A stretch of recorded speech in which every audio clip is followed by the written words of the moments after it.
WG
Radio on WGHQ Kingston. On your radio at 920 AM and 92.5 FM. And also online at mykcr.org. Central Hudson reminds you, when you're doing yard work, safety matters. If you use a ladder, be aware of overhead electric lines, including the service wire that runs to your house. Even wooden ladders can conduct electricity with dangerous results. And be very careful if there are electric lines above or near a swimming pool, and you're working with skimmers, brooms, or other long-handled tools. Central Hudson wishes you a safe summer. Long ago, you wouldn't think of galloping on a horse while doing calligraphy, and you wouldn't have attempted to ride your bike while typing a letter. Yet you think you can safely operate a multi-ton vehicle while texting? Behind the wheel is no place to multitask. If you want to BRB, drive now and text later. Lives depend on it.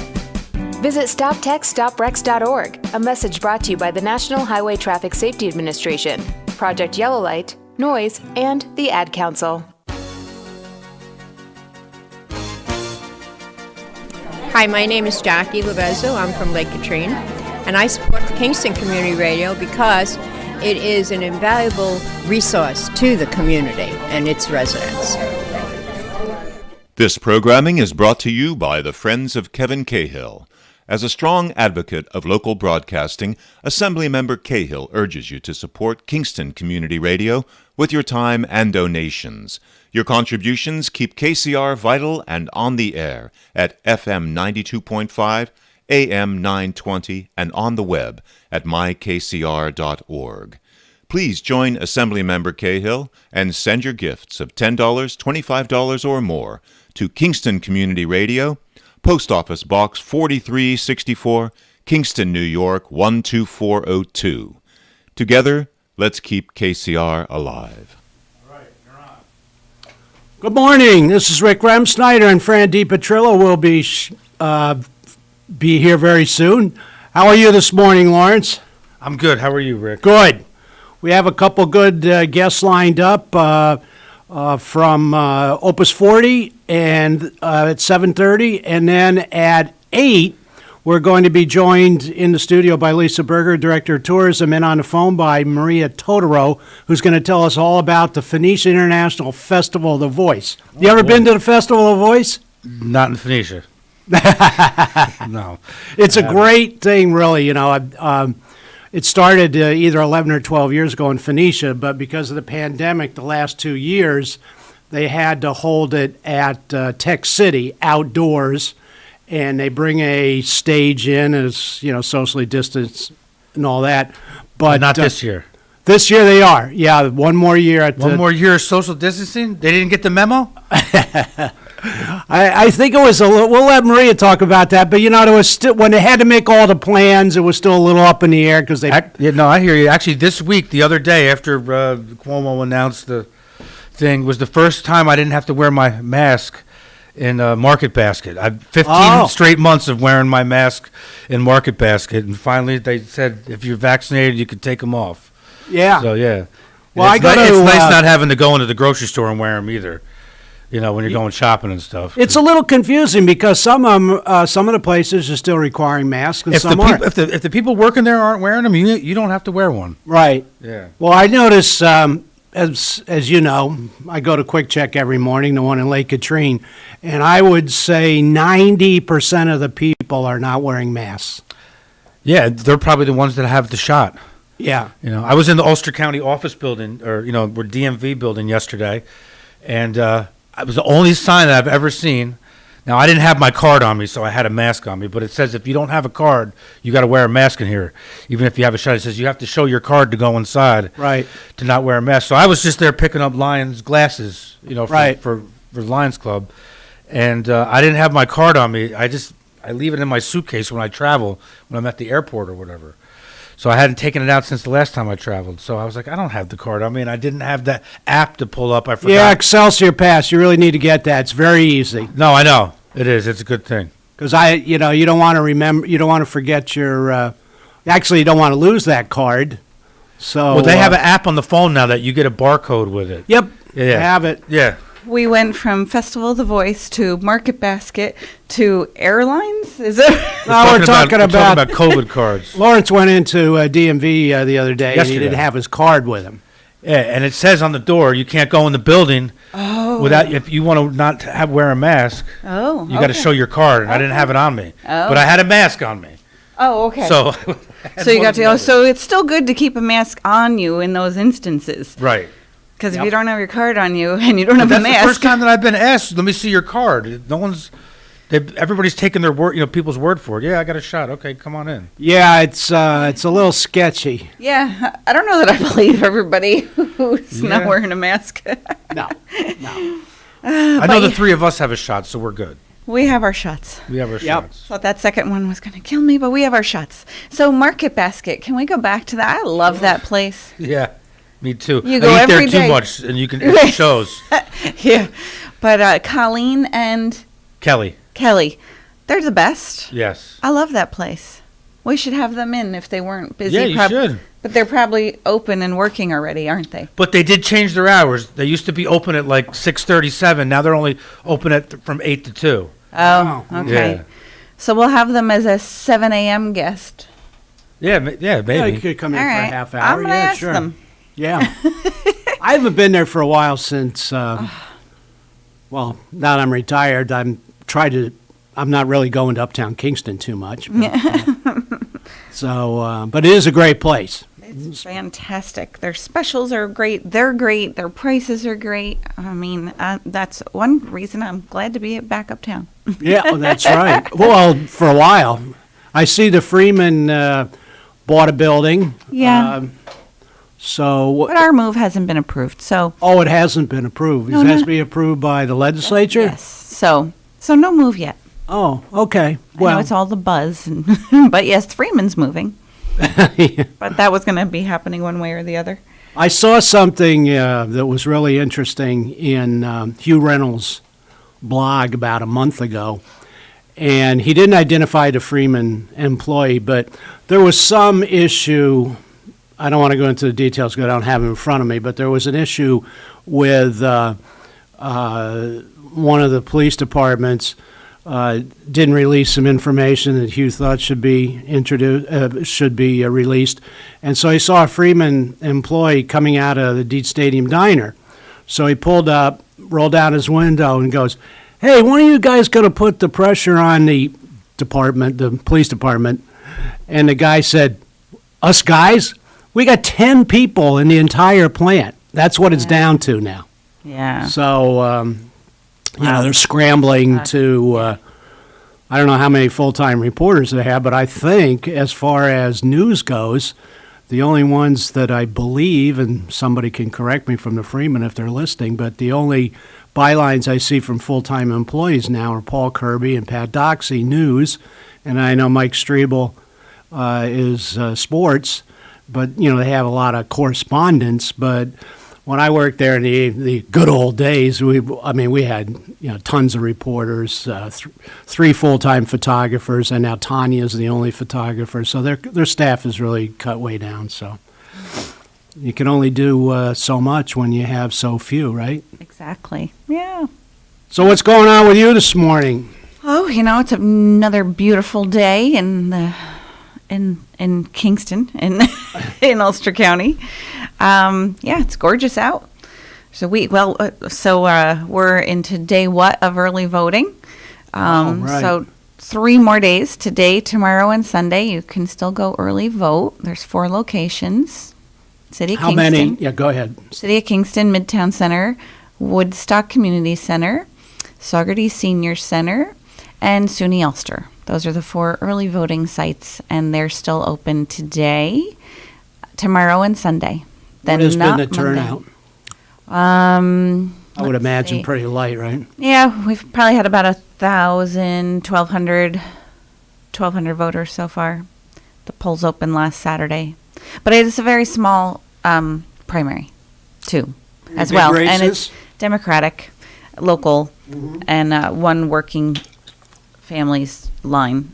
It's been pretty small, but it's out there. So go vote. Tuesday's the primary. Democratic primary. So then the results will be Tuesday night, this coming Tuesday night? Unofficial results, yes. Because then you got to And wait. the ballots are counted. So, yeah, unofficial results Tuesday night. And then primary will be done, and we look forward to November 2nd general election. But there'll be early voting for the general election as well. The big races in November, I guess, countywide will be the comptroller, Marge Gallagher. I don't think she has any opposition yet. And, of course, the 23 county legislators, but I believe there's 5 or 6 that are no contest. In other words, there's no opposition. But any other big countywide races besides those? Obviously, the Kingston Common Council, all those seats, right? Yes, Common Council, and I feel like there is one other, or possibly not. Sorry to put you on the spot. I know. I'm trying to think, and I should know. Let me think about that, and we'll come back to it. I don't want to give false information. So we have a great guest coming in at 7:30, right? Yes, Caroline from Opus 40. Over the last couple of years, Opus 40 has always been amazing for all the years that it's been open, but the last couple of years, they've really stepped up the activities and the programs and all the opportunities, and this lovely bruise on my arm. What happened? I know. I was trying to lift something out of the pool, and it was very heavy. Oh. And of course, in the pool, it was fine. And then once it came out of the water, all the weight was on my arm. So, yeah, anyhow, for any YouTube watchers. Yeah.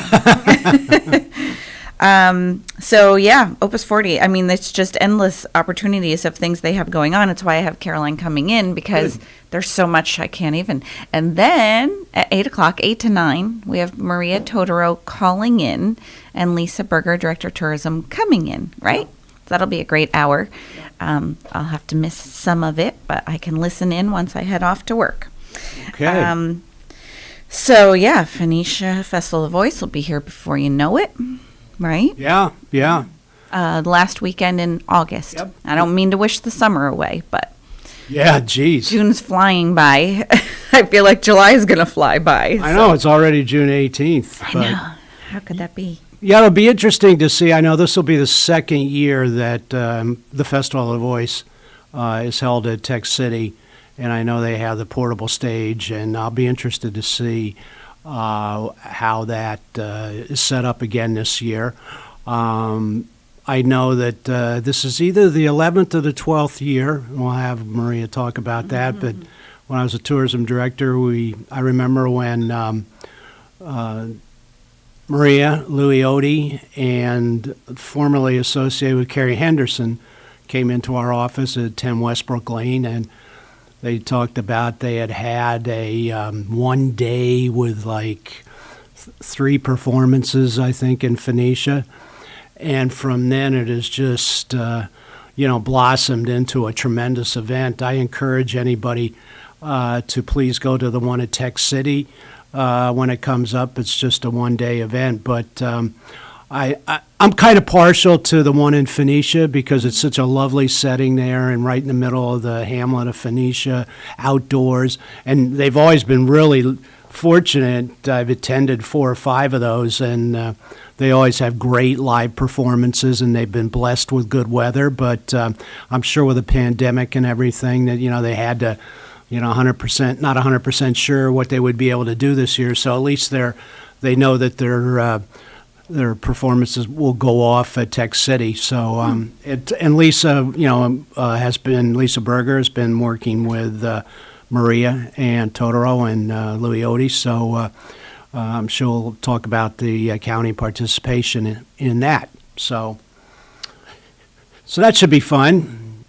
And I see you looking for that race. I know, and I came up with old news apparently. So I want to tell you one thing about Opus 40. Mm-hmm. Many years ago, and Caroline can talk about that. They had live performances there. I'm hoping that's something they're going to do again, but we'll have to talk to her about that. But it's such a lovely setting amongst the rocks. I can't remember how many years ago, but John Sebastian performed there in concert, and I saw John there. Wow. Yeah. They used to have big concerts there. Yep. Yeah. Right. Now they have smaller concerts. Yeah. But who knows what's in store. But that whole story about how it was, constructed and everything, and we'll have Caroline go into that because she can talk about it in great detail. But I encourage anybody to go to that. And so the summer is finally percolating. It is. Yeah. So Ulster County Fairs, that seems to be, I was checking the schedule the other day, that's going forward. The last day of July and the first 6 days of August. Want to call Gary Newkirk pretty soon, get him on and talk about that. that'd be great. And of course, we have the Garlic Festival, the Woodstock New Paltz Crafts Fair on Labor Day. Did you get out there for the Memorial Day? I did not. Did you? No, I was going, but the weather, That was unfortunately, rough. That Saturday, was Sunday was weather. not good. And they did get a halfway decent day on Monday. Yeah. We can talk to Lisa for a few minutes Oh, about true. the turnout. She was there. But I was thinking, geez, I felt so bad because they missed last year. Yeah. And then this year they moved to a little smaller venue, the Field of Dreams, actually considerably smaller. But I can remember, and you worked it a number of years with me and our staff, just 1 year in the 14 years that I worked it, or supervised it, I wasn't out there every year. I guess we should clear that up. Friends go, hey, wait a minute, you weren't out there every year. Let's set it up. I actually forgot Tore it that down. part. Yeah. But only one day in all those years was there a washout. Oh, really? Yeah.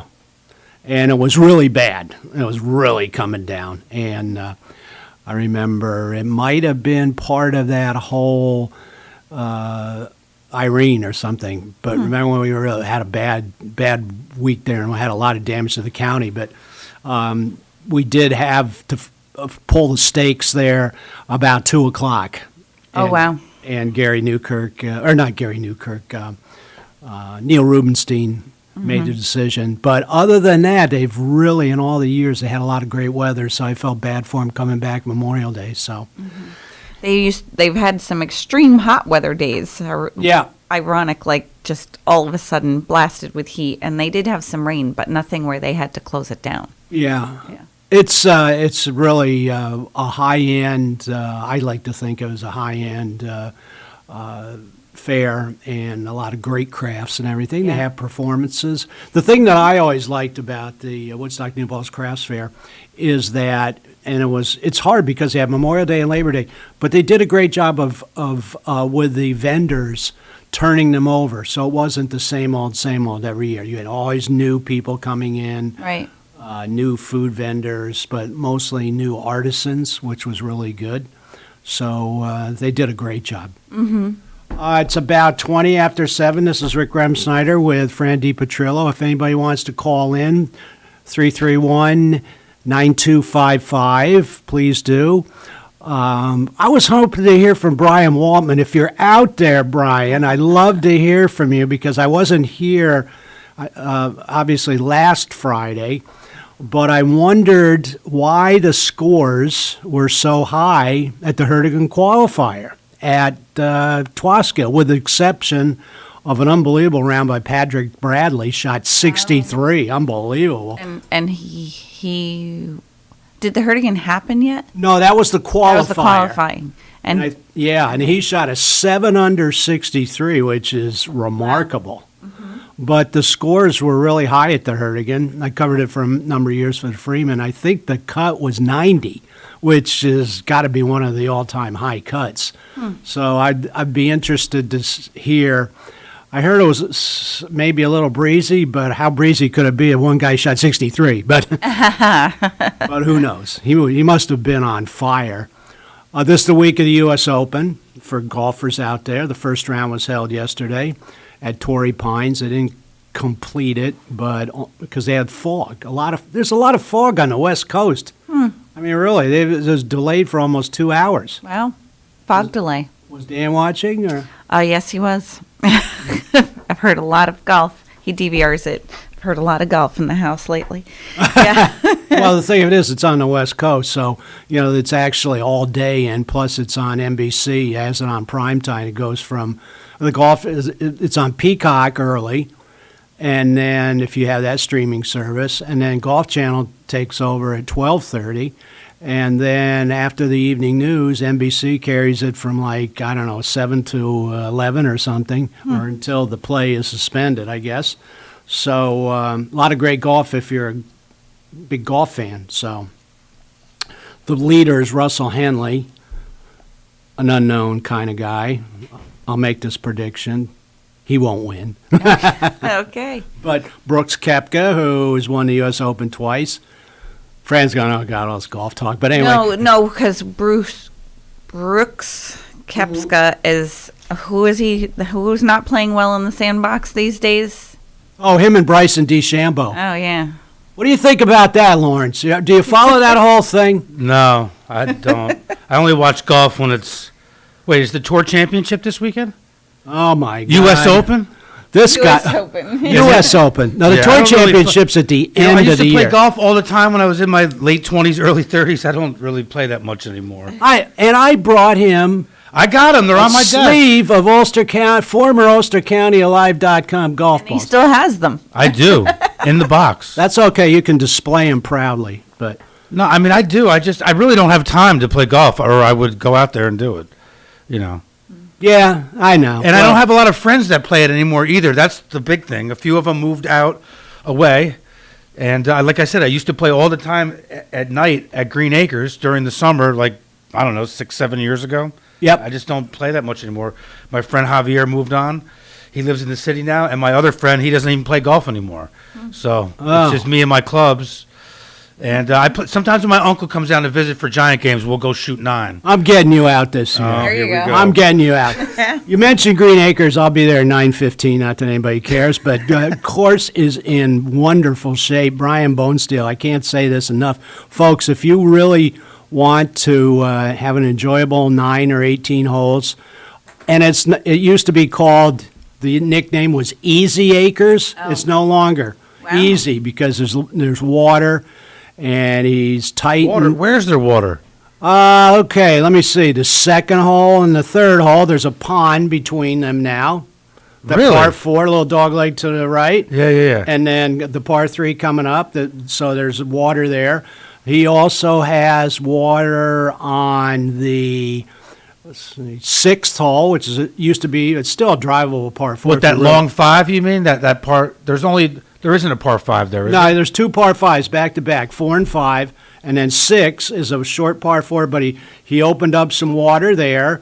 Where and that stream was? Yeah. It Okay. created a pond, not only for the tee shot on 6, but he built a new par 3 on 7, and it's really like about 190 yards, and to get it close to the pin, you have to hit it over the water. He's done a great job there. How much does it cost to play golf there now for 9 holes? Well, it depends when you go and all that. So I think you can probably play 9 if you're walking. I think maybe 15. No walking. Okay, cart. It's probably like $20? Yeah, That's not probably bad. 9 and 20 and 35 for 18, depending on the time. It's very affordable. So That's not bad at all. And the new, so it's great job by Brian and his team. I have a silly question. Yeah. Is it a 9-hole course? Yes. Okay, thank you. And I did get out to play Innis, which used to be the old Rondout, Oh. and And there's a- So Accord? that's reopened? Yes. It's a 9-hole course. It's designed by the guys that designed a course in Tennessee called Sweetens Cove. It's ranked number 1 in the top 100 by Golf Week in the United States. And they've done a phenomenal job out there. Some of the routing is similar to the old Rondout, but what they did was create these unbelievable mounding greens. It's almost like a mountain on some of these holes. They have double greens. It's quite an experience. It's a little pricey, but and it's all part of that complex. There's a resort out at Rondout.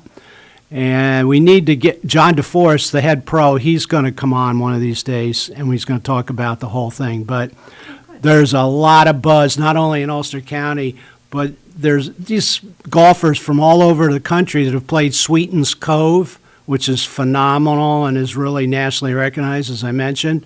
I've seen articles in Golf Magazine and Golf Digest and all these magazines about it.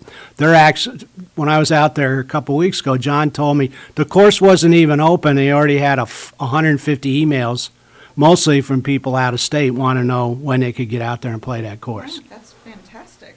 Yeah. I didn't even know it was reopened. Yep. That's great. So it's they've done a wonderful job. It's in great condition. It's challenging, though. It's not. I'll let people when they go out there let me know what they think, because those greens are pretty severe. So it should be a lot of fun. But it's nice that that golf course has reopened, because we lost so many golf courses. Yeah. So Hudson Valley Resort's not open anymore, and we lost. What else did we lose? Well, we lost Rondout for a while. What about Lazy Swan? Lazy Swan is still not open. I keep hearing that it's going to open in July or August. So I went by there the other day. There's still the for sale sign out there, but I did run into the owner, Tony Bakke, at one of our favorite spots, the parking lot of the Portillo Diner. And he told me that he had retired and he was going to reopen Lazy Swan. So there are some workers out there, but we'll see. There's a lot of work to be done yet, because when you close a course, it's been closed for 18 months or more. So they are cutting the grass, they're fertilizing the greens, so I anticipate they will be open. So anyway, I guess we're going up against a break, and so let's throw it over to Lawrence Maxwell, and hopefully we'll have our guest coming in about 1 minute. You're listening to Kingston Community Radio on WGHQ Kingston. On your radio at 920 AM and 92.5 FM, and also online at mykcr.org. Swimming pools are great for family fun, and Central Hudson wants you to play it safe. Never operate an electric appliance next to or in the pool. Be sure pool motors and filters are grounded. Have them installed by a professional and serviced by a licensed professional electrician. Be very careful if there are electric lines above or near a pool, especially if using long-handled cleaning tools. And if a storm is nearby, get out of the water. Your safety matters. Hi, I'm Steve Thomas for Habitat for Humanity Restore. Habitat Restores are nonprofit home improvement stores and donation centers that sell new and gently used furniture, building materials, and appliances to the public at a fraction of the retail cost. The Ulster County Restore at 406 Route 28 in Kingston needs your donations. Call our hotline at 845-853-7499 to schedule your free pickup. And thanks. Everyone is talking about healthcare these days. America spends twice that of other developed countries on our healthcare system, yet our health ranks near the bottom. How can we stop spending so much and getting so little? By shifting to a system that gives more patients access to strong primary care. Primary care can help make America healthy again. To learn more about the benefits of primary care, visit www.healthisprimary.org. This message is brought to you by America's Family Physicians. Screening exams for breast, lung, or colorectal cancers are necessary to detect and treat disease at its earliest, most curable stage. But you may have some concerns and questions. Answer your questions and ease your fears by visiting radiologyinfo.org. In addition to information on screening and wellness, you'll find more than 200 descriptions of radiologic exams, procedures, and treatments to help you prepare. Get informed and be prepared. Visit radiologyinfo.org. Produced by the Radiological Society of North America and the American College of Radiology. Hi, this is Jared Mans from the Spring Lake Fire Department, and I support Kingston Community Radio, and so should you.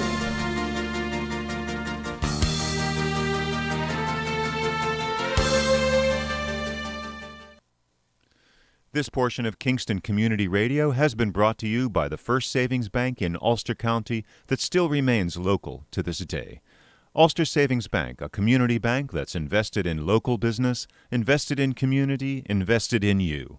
Ulster Savings Bank, your one-stop resource for everything local. Locations throughout the Hudson Valley and online at ulstersavings.com. Member FDIC. All right, we're back. This is Rick Remsnyder with Fran DiPetrillo. We'll have a guest in momentarily, I'm hoping. It's a beautiful day out there, Lawrence. Hey, I wanted to ask... It's going to be a little humid today, though, folks. Oh, is it? Yeah. You'll be okay. You're teeing off at 9:15. You're good. But, yeah, these next couple days, I was just looking at the weather. I think it's 91 on Saturday or Sunday. But then it's going to start cooling off a little next week. We're getting some rain in the middle of the week next week. But, do you see that heat wave that went on yesterday in Tucson, Arizona? It was 118. Oh, my God. I was like, God, man, that's unreal. I lived in South Florida for 8 years, and it never got above 99, but the humidity was always 100%. And it's pretty unbearable, but 118 degrees, I don't care if it's dry heat. Right. I mean, 118 is 118. I mean, I know. So that's pretty warm. That's where the forest fires come from, are those 118-degree days. I don't know if California's having that yet, or I don't know how that works in California, but when they have forest fires every year. I guess when they're talking about global warming, that's what they mean. Jeez. I don't know how people do it. I mean, it's unreal. It is. Well, I wanted to ask you about, are you all set with your Giants tickets? I saw it yesterday. Yeah, I'm going to six home games this year, and five. I'm going to 6 home games and 2 away games. Where you going, Philly? And no, I would never go to Philly. Are you crazy? No, they're playing twice in Florida this year. Oh. They're playing Miami and they're playing the Bucks. I'm definitely going to the Miami game. The Bucks game is a Monday night game. I'm not a night game person anymore, but we've already got the tickets for the Miami game. I used to live in Fort Lauderdale. I missed them the last time around. So how they're having that 17-game schedule this year. The Giants, I don't know if it goes into a raffle, it goes into a draw. They got picked to play the Dolphins in Miami, so that's actually not even in Miami. The stadium's actually in Pembroke Pines, which is not far from where I stay in Coconut Creek or Fort Lauderdale. So we're going to go to that. Did you find your guest? No, I went down to the parking lot and everything. Wow. That's dedication, Rick.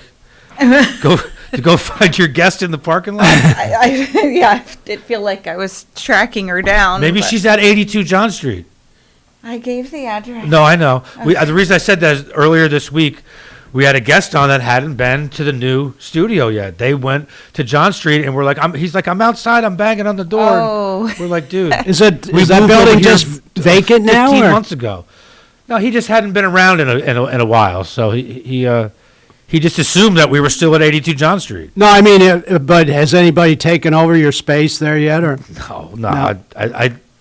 I walk by it. I see that rough draft is still there, but I mean, we would have stayed if there was potential. But the roof still looks like it has a hole in it. So I don't know. I don't want to. The guy who owns the building, I don't particularly care for. Let's just leave it at that. Yeah.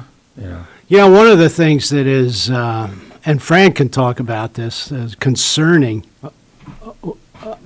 Oh no, I was just going to say that. It's just that everywhere you go, there's signs for people needing employees, and I know that. Oh my God! Especially in the restaurant business. Are we going to be talking to Lisa Berger about that as well? Because especially I've noticed the every restaurant's got a sign at the front door. We need servers, we need bussers, we need line cooks, we need bartenders. And I live above Santa Fe, and they have since I've been living there for 3 or 4 years, the same people have been working there. They still need more people. Yeah. Right. A lot of people are not coming back to work. I know. I don't know what the excuse for it is, but Stella's, if you walk around uptown, everybody is looking for help. Yeah. And apparently in New York City, it's the same way, so. I know. When's that thing end with the extra $600? July 1st, right? Oh, when does that end? I think it was actually extended into Oh, September. come on. Are you serious? No, I'm serious. After yeah. July 1st now? It was. I think you can get it into September. Oh, my God. Well, now would be the time to seize the opportunity to get the job you want at the place you want, because Oh, that's true. you know, Yeah. like get in now, get the job, because come September, then you're going to need that job and you're going to wish it was open. And really, June, July, August are going to be the September, October also going to be the big months to make money, especially in the service industry, as far as like crowds coming in and the population and people I'm reading being the New out. York Post this morning. There's a restaurant in Soho that needs 35 employees. Wow. If they meet the qualifications, the requirements to sign on, they each get $1,000 sign-on bonus, cash, on the spot for just saying, yeah, okay, I'll work here. I'm ready to go. Yeah, That's how desperate they are. Yep, it's so the they need time. 35 employees. They're going to give 35 grand away just to get 35 employees. Yeah. I know. The Ulster County Regional Chamber of Commerce did a virtual job fair recently before things opened up, and people really need good help. It's hard to find, and it's every industry, really. It's not just hospitality. But Mohonk had, I think, like 100 positions available. Really? Mohonk and Mountain House? There's an incredible place to work. Yeah. They had like Wow, that's- 100 positions available. And they'll give you room and board usually too. They have the things set up in the back where some employees live. That, you know what Mohawk Mountain House reminds me of is that movie Dirty Dancing, where all the employees live up on the on the mountain. That was shot. Was that shot in New York? Where was that shot in? Oh, yeah. A lot of it was shot in Sullivan County. Oh, it was? One of the resorts there, I don't believe it's open anymore. But Not the Concord. No, it wasn't the Concord. I think it was maybe, I'm going to take a wild guess here, the Pines, but it's closed now. But some resort like that. Since we have some time to kill here, since we're waiting for our guest, talking about Dirty Dancing, when I worked for a newspaper in Westchester County called the Journal News, one of my jobs was we created a golf magazine, and it was called Suburban Golf. And if people are tired of hearing my stories and they want to talk about something else, they can call in at 331-9255. So every month we used to have a celebrity. I would play golf with them. And one time I was able to get Jerry Orbach, who was like one of the main characters of Dirty Dancing, but he went on to obviously the police. What's the police drama with all the different shows? I should know this before I go into this story, but Currently on TV? Yeah, there's like all kind. Chicago PD? No, it's the one with like 6 different iterations. Oh. But anyway, Law and Order? Law and Order. Okay. He was on like the original Law and Order. So I got to play golf with Jerry Orbach. And unfortunately he passed away not that long ago. What a great guy he was. And for a celebrity, he wasn't a great golfer, but he was just one of these humble guys. And so one thing I always learned, though, you know how you pose for pictures at cocktail parties and stuff like that? He told me, so we played 18 holes of golf, we had dinner or something, then we went to we're having a drink afterwards or something, and so my photographer, who took a bunch of photos of Jerry and me playing golf, but mostly Jerry, of course, because that's who we're featuring, and he said, here, I want to get, a picture of Rick and you, Jerry, and so I was drinking at that point. I no longer drink, as you know. So I had a glass of wine, and he says, here's a little tip. When we take this photo, don't have the glass of wine, because show it in the picture, because years later, it just doesn't look that great, you know? Mm-hmm. So that was something that, that's a very good tip, but that's how, comfortable he was in those situations. And, people coming up for autographs and stuff, he couldn't have been nicer, but yeah, he was great in Law and Order. I like the original cast of Law and Order, and he was one of the detectives. So what was his name? Jerry Orbach. He was like the father of. He was the father. He was Baby's father. Oh, okay. Yeah, he was also the cop on Law and Order, right? Yeah. Yes. Yeah. So now I'm getting a text from my girlfriend. Thank you, Tamara Murray. She's fact checking. Yeah, for she's us. actually fact checking, which is nice. The Catskills served as the setting for Baby and Johnny's memorable. Yeah, yes, babe. I know, Law and Order. I did get that part eventually. The Catskills served as a setting for Baby and Johnny's memorable summer and Dirty Dancing, but the Mountain Lake Lodge in Pembroke, Virginia, was actually the it was in actual Virginia. filming Actually, Okay. wasn't resort. filmed here. I did just see that. But in they my acted phone. like it was upstate New York, but it That's was actually right, in exactly. Virginia. They Yeah. pretended it was Okay. the Catskills. What was the but name of the place? Kellerman's, right? Yes, Kellerman's. Yeah, Kellerman's, The yeah. fictional place Yes. in the Catskill was called Kellerman's. Yep, If I remember, Kellerman's most of the Resort. Here it people is, were as we're going Jewish down too, the- right? Down the line. But there really wasn't a Kellerman's. No, God no. So anyway, Sullivan County, the home of Gavin DeGraw. If anybody's a Gavin fan, I'm not. Who's that? he's a singer. Oh, okay. He's a singer. Do you know who Gavin DeGraw is? Say that again. Gavin DeGraw. Do you know who he is? Is he a country singer? No. I was going to say that. Too. I don't. Well, he sounds like one. I know. Yeah. Well, he grew up in Sullivan County, so he ended up. Who with is a he? Country name. Yeah, Google him. He's good. He's I don't- my phone's on my he's very desk. I don't popular. Oh. But I don't know why nobody knows him. But he's from Sullivan County. Oh, okay. I want to give a shout out. We were talking about restaurants and having problems with employees and staffing and that.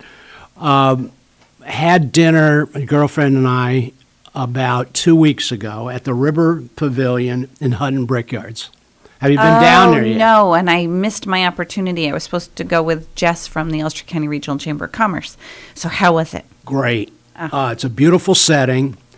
And the entrees, at this particular point, it's rather limited. I think there's 5 entrees. But just to be down there on the water, and it's right, where Hutton Brickyards is, you got a great view of the water, and the tables are basically as close as they can get. And so it wasn't, it was a weeknight or something, I believe, but maybe it was a Friday, I don't remember, but it wasn't overly busy and the service was great.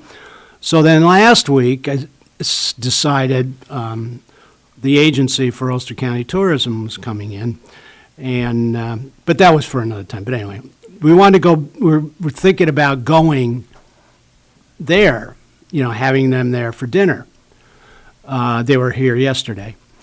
It's called Bilo. And we called 2 or 3 days in advance to get a reservation at the River Pavilion during the week. The earliest they had was 9:30. Oh. So word is spreading. Wow, I guess so. There's not many places in Ulster County, unless you want to go to a diner, that you can start. Weeknight. Yeah, 9:30. Like for Mariners, the kitchen closes at 8:30 because that was the next choice. So Really, at 8:30 it closes?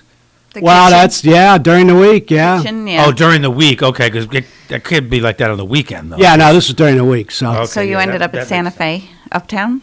yeah, I went over there just for a little iced tea because I couldn't stay for the evening. So, wasn't Long Island either. Nope. You ever had a Long Island iced tea? I Yeah, have. I have them every Saturday. They're killer. Wow. But you got to be careful with them things, man. I know. Because there's like 5 different alcohols in there. I found that out one night. You got to yeah. you got to sip them. Yeah, I kind of found out the hard way, too. And they don't because taste like alcohol either. No, they taste like iced tea, They and taste like that's iced how you tea, find yeah. out They're the very hard way. tasty, They're yeah. very Yeah, good, they are. yeah. But They are, but- I would highly recommend. River Pavilion is Yeah. also looking for servers and bartenders. Oh, they are, Mhm. and they've done a great job with the.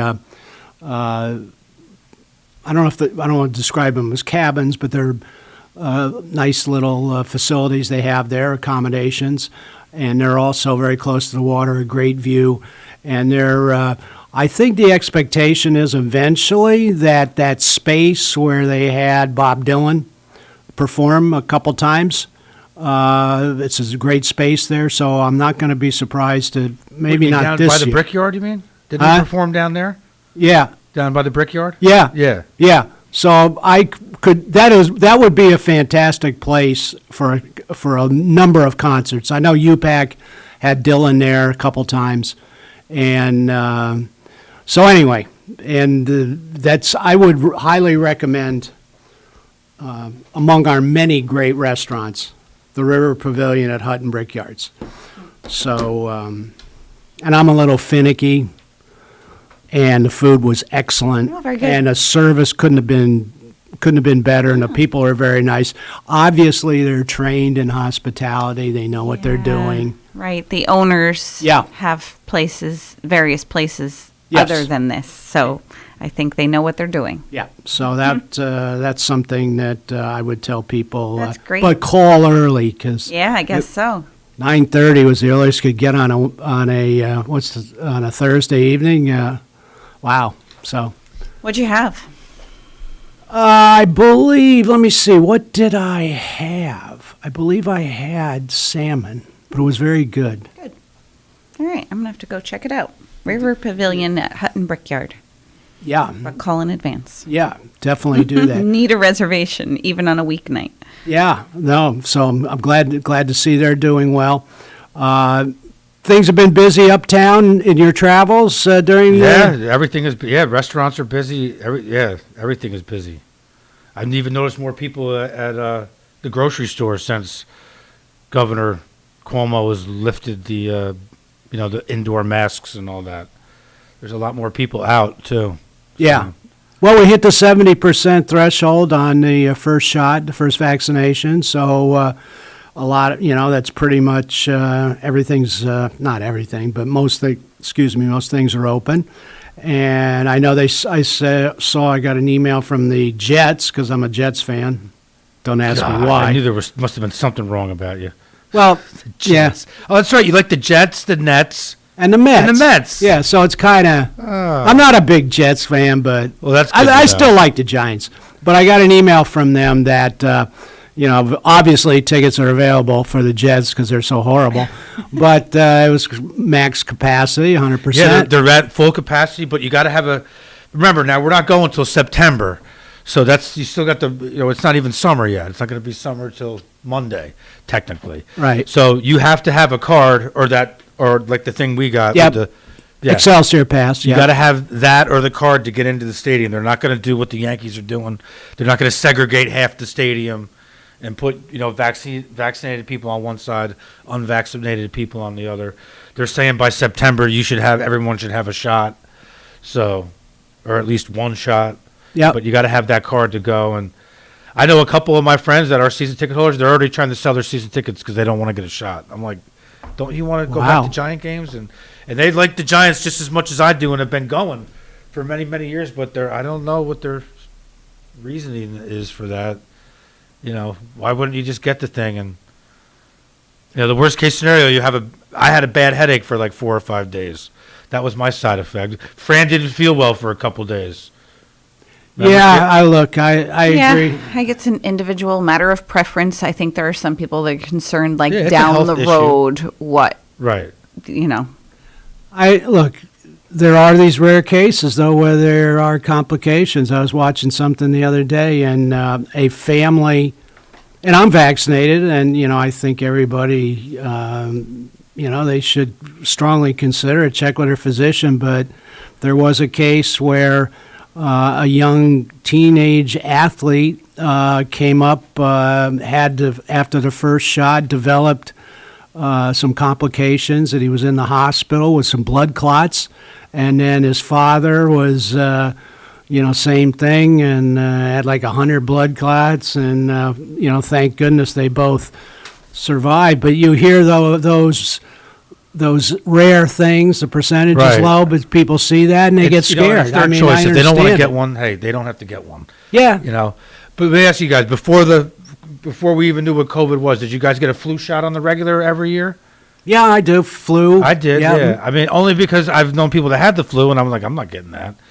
I know other people that haven't. Now, I'm not 50 yet, but when I do, I will get it. I had a friend of mine in Lions Club that got shingles, and you can't get that vaccine until you're 50. And apparently that is some pretty bad stuff. It is. It's bad. Yeah, and so this another Lions member's wife had it. She couldn't get out of bed for like 3 weeks in so much pain, like in her chest, all around. So very, very upsetting. So I'm definitely going to be getting that. Right. when I Yeah, no, you should. I know. I got my single shot last year, and a good friend of mine, I won't mention him on the air, but Right, I didn't he wanna has mention the other person. really struggled with Right, shingles. and this person was like tough as nails, and I was like, God, if he's having a tough time with it, then Fran, you got a lot of birthdays there? Yeah. You know what? Then let's rip them off right now. Yeah, that way we can, We got some 8 time to o'clock. kill. It looks like she's got quite a few there. I know. I'm just going to hog the whole birthday. Fran is very thing. good at ahead. the Let her birthday. rip, Fran. I'm going to finish my bagel while you do that. So today's Friday, June 18th. It's Give her the bell, Rick. give me the bell. Friday, June 18th. Or you for that'll be the other one. Yeah, that one. Yeah. Okay. Happy birthday to Leslie Rice from Family and Friends. Happy birthday, Leslie, June 18th. Leslie Rice. And this is a fancy one. Birthday wishes. On Friday, June 18th, 2021, please wish our beautiful daughter, Carlin West, who turns into an official senior citizen, OMG, a happy milestone 65th birthday. Is that how old you are to be a senior citizen? I believe 65 is the senior mark. All right. You know, Rick, there's you a want lot to of clarify that for us? What is it? What's the one? AARP, you can be like 55, I think. This is really? true. Or 50. Yeah. I think 50 ARP. It's all a money so grab. not to by detract. AARP. Friday, June 18th, 2021. Please wish our beautiful daughter, Carlin West, who turns 65, a happy milestone birthday. Love, Mom and Pop, George and Camille Fisher. Is it Cammy or Camille? It's Cammy, actually. Oh, it's Cammy? Yeah. Okay. Yeah, George and Cammy they live in New Paltz. They're listening right now. Cammy. They're faithful I'm so listeners. sorry. I know a and they French donate a girl lot of named- money to KCR as well. So. Okay. I know a French girl named Camille, and she goes by Camille. So I'm so sorry, Oh, Cammy. okay, well, George good. and Cammy Fisher. It's your daughter, Carlin West's 65th birthday. Happy birthday. Congratulations. That's a milestone. And for June 18th, The winner was the one you just announced? Leslie Rice. June 18th is happy the birthday, winner Leslie. of the cow pie. Congratulations. So Friday's done. Friday is done. Yeah. Wow. Last week we had no birthdays. Really? Yeah, Somebody on entered Friday. my boss, my new boss, in for his birthday on Monday, but he didn't win the cow pie. Our office was very disappointed because we think he would have shared. Oh. Well, what happens, and I'll tell you how it works. And Jim gave me his father put his thing in, and on Friday when he was here a week ago, and there was already a winner for Tuesday because John's was Tuesday, right? Yes. Okay. Was So it what Tuesday? happened was someone put whoever's birthday comes first for that day. That I probably the shouldn't even win. be announced. That's who becomes the winner. So whoever gets in first, Get your gets the birthday in co- early. Yeah, gets the cow pie. All right, tomorrow is Saturday, June 19th, and please wish a happy birthday to Ruth Martin from your friends at the Wellness and Healthy Lifestyle Club. Happy birthday, Ruth Martin, June 19th. And looking like Ruth is the only entry for Saturday, Ruth Martin, you are the winner of the Boyce Dairy Milk House cow pie, courtesy of Boyce Dairy Milk House and Kingston Community Radio. So they head on down to Boyce Brothers Dairy at 62 O'Neill Street to collect that, correct? Yeah. All right. I know this is I annoying, but recommend you get the Butterfinger one because that's the. I mean, Oh. there's hundreds. There's different all kinds, but the Butterfinger one is like. I good, haven't man. made it to Boyce's yet this season. Like, it's time to go. It is, and they got the best eggnog in the world too. They have but the best we're eggnog. a They little have- ways away from that. Really? They even have the best sour cream. Yeah, that's Cameron Rylance. Like, it's like he's like, I won't eat any other sour cream but. Thank you, Boyce Cameron. Brothers. I agree. It's that good, but you got to eat it like pretty fast. Yeah, well, yeah. Same with the half and half. You can't keep that around in the refrigerator for like a week. This is true. You got to get rid of. I mean, Got to but use it quick because it's fresh. That's There's right. the trick It's to fresh. it, people. Your stuff that's lasting forever. Yeah. Well, that's enough said about that. Okay, Sunday, June 20th. Please wish a happy 67th anniversary to Helen and Charlie Karsten of New Paltz from your friends and family, children Karen and Steve, Tim and Kathy, and Philip, 8 grandchildren and 10 great-grands. Happy anniversary, Helen and Charlie Karsten. I actually know Helen Karsten. All right, well, it is her 67th anniversary. Wow. That's incredible. All right, congratulations to them on that. And A happy 18th birthday to Kayla Lober on June 20th. Love, Diane.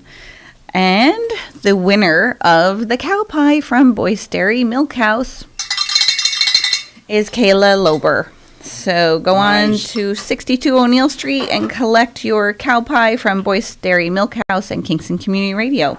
Congratulations, Kayla. A lot of birthdays. Yeah, a lot of birthdays. That's good. Yeah, good We're starting stuff. to pick up on birthdays. I just got a whole ton of them in this week. Christine Hine just sent some in. We just got some more yesterday in the mailbox. Very good. So yeah, we were for like 10 days we had like no birthdays, and it was like, so even the host looked forward to doing the birthdays.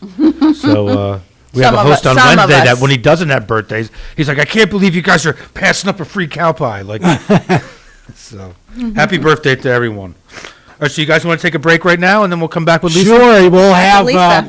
Lisa Berger from Ulster Tourism and Maria Totoro calling in from Festival of Voice.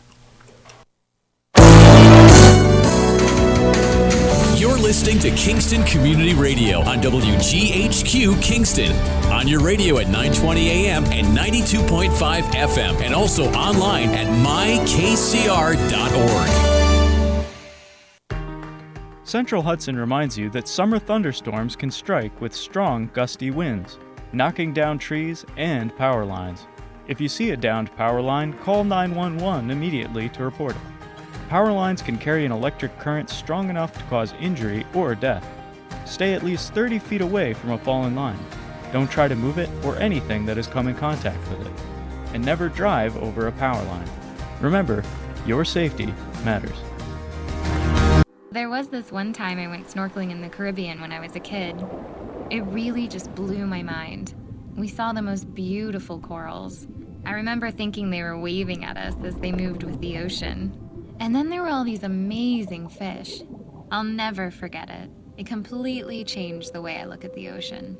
Most of us have a memory of being in nature we'll never forget. Let's protect the world's natural places so more memories can be made for generations to come. Visit worldwildlife.org. Have you ever experienced a wish come true? For a child battling a critical illness, a wish come true can be a turning point. One song, one dance, one game, one adventure, one moment changes everything. Make-A-Wish needs your support to grant the wish of every eligible child. Visit wish.org now to help grant more life-changing wishes. Together, we can transform lives, one wish at a time.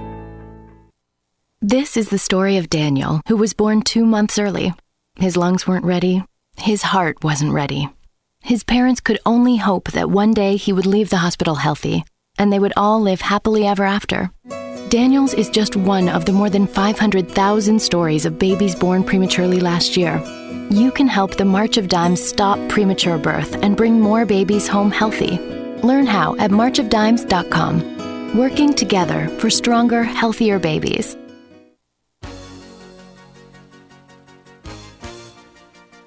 Hi, this is Winnie from the Rosendale Seniors, and I support Kingston Community Radio, and so should you.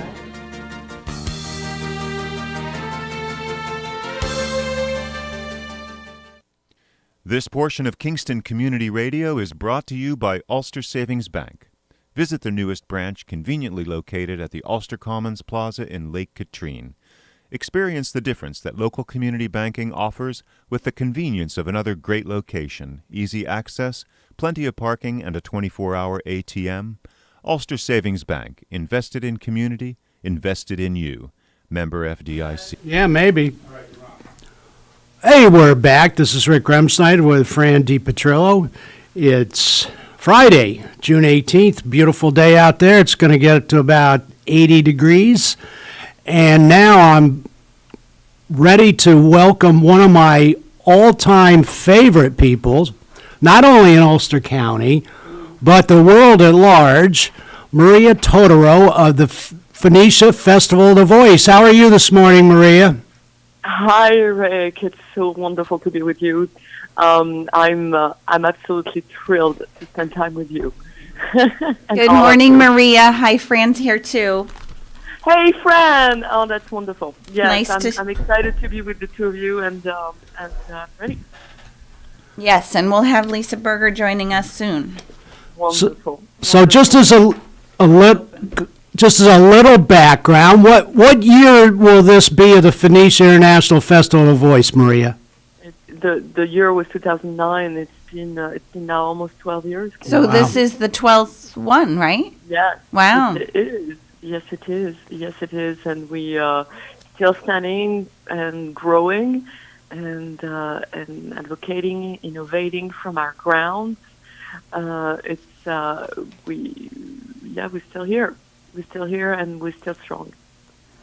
I can remember, and it was either 2009 or 2010. I know you had 1 year, the initial one when it was just one day, and I got a call when we were at Ulster County Tourism was at Westbrook Lane, and I got a call. Lisa, actually, yeah.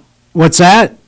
Lisa was with us too. That's right. Lisa, who will be joining us, was my deputy, and I got this call from someone who, or actually my secretary at the time, Phyllis McCabe, said, well, I have a call here from someone from the Phoenicia International Festival of Voice. I said, what's that? The who? Yeah, exactly. The what? And I remember this so vividly, Rick. It was amazing. You were so warm, so welcoming, so open-minded. You and both Lisa were so encouraging. I remember so vividly this first encounter.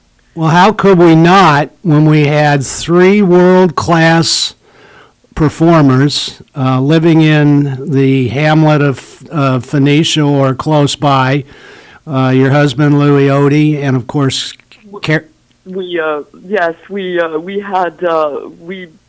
we were a fine group of people, and Justin Kolb and Barbara Kolb, our co-founders, also Justin being an international pianist and Barbara being an artist herself. It was a good group of people starting this whole thing. You're right. Yeah. And we remember how we started. We started because the community here in Phoenicia asked us to put a fundraiser together to raise money for the playground equipment in the park and the field. Right. And there was a bunch of moms, local moms here that came. Heather Roberts was the one who initiated all this, and physical therapist, local physical therapist. And she came and she said, hey, we know you're singers. You sing opera, you sing, we'd like to raise, a substantial sum of money for the playground equipment here for the kids. Would you do something? And it was like so weird because like where? There's no opera house, sure, of course, we'll try. And so I remember talking to a few people. We got a piano donated, Justin played.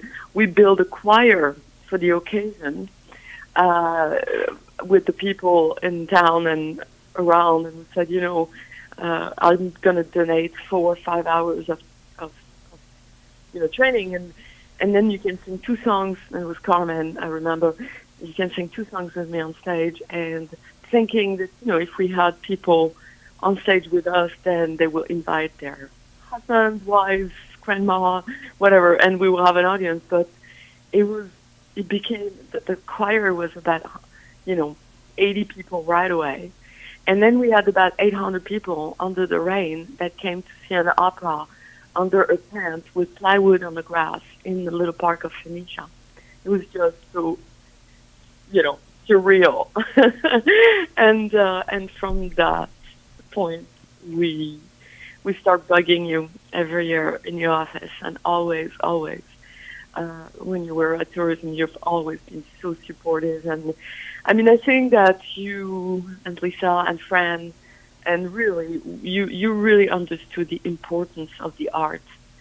I was having a conversation not such a long time ago in Albany, actually, and it's very interesting how, I was told that, from all that we have so many sport teams in New York State, and when you combine all the professional sports teams, and everything sport-wise, once Broadway collapsed last year, it was the loss was superior to all the loss that the sport has brought. I I wasn't aware of this. I always thought that sport and art were at the same level on an economical level. You know what I mean?